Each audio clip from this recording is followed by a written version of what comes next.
Thank you, Mr. Chairman, Ranking Member, and Mr. Secretary, congratulations. It's always good seeing one of our former colleagues, so I wish you the best and certainly want to work with you in any way that we can improve services to our veterans.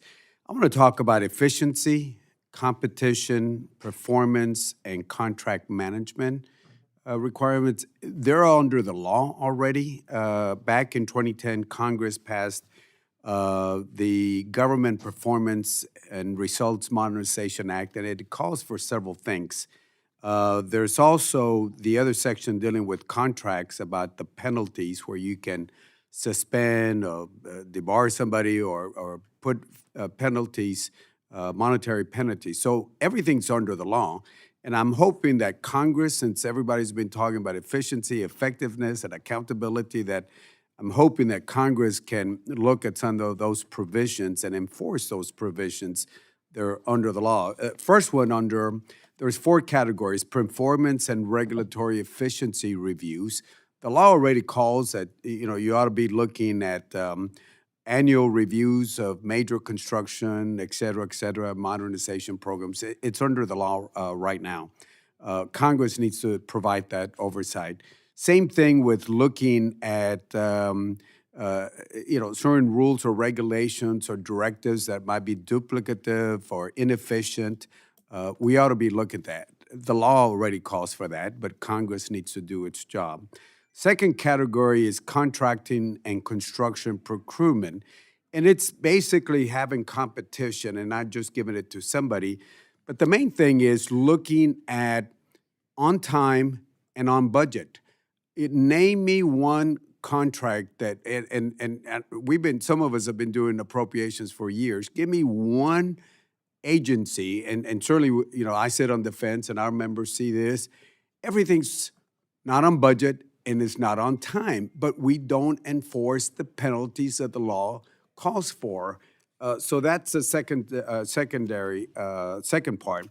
The third one is quarterly oversight reporting. The law already calls for status of agency performance reviews and resulting reforms, et cetera. Without going into details, there's a lot more.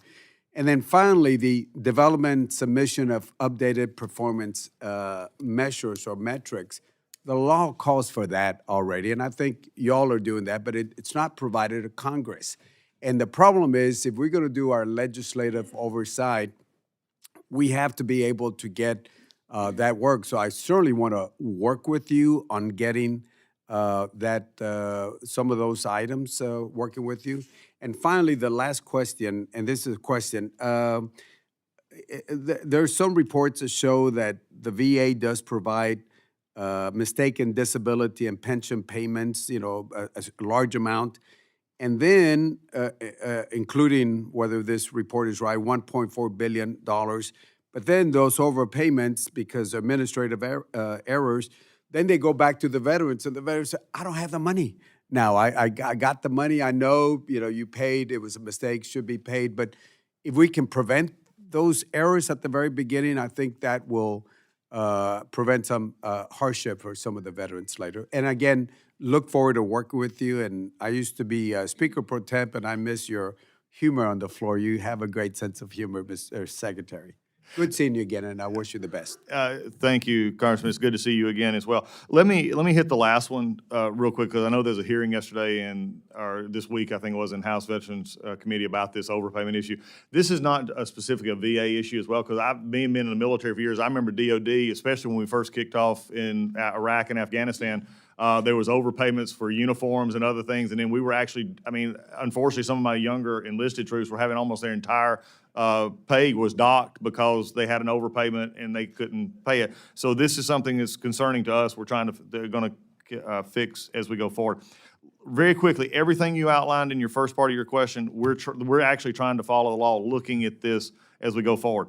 Competition, duplicating. Let me just say, this shows you the duplication issue that we looked at in our contracts, and we've looked at almost 16,000 contracts. We actually had a contract. The contract was to manage the Office of Small and Disadvantaged Business Utilization, which was already led by senior VA staff, and the contract was $5.8 million. We don't know what the staff was doing. if we were contracting out the oversight. So this is the kind of thing we're looking at. But I do, and I'm glad the chairman and both our chairmen are here. I frankly, at some point in time, offline and just in our conversation, we need to talk about construction project at the VA. And it may be for everywhere. And this is, I think, something all of us, because we've all seen the problems with the build. There's no reason it should take $1.6 billion to build a hospital. There's no reason for this.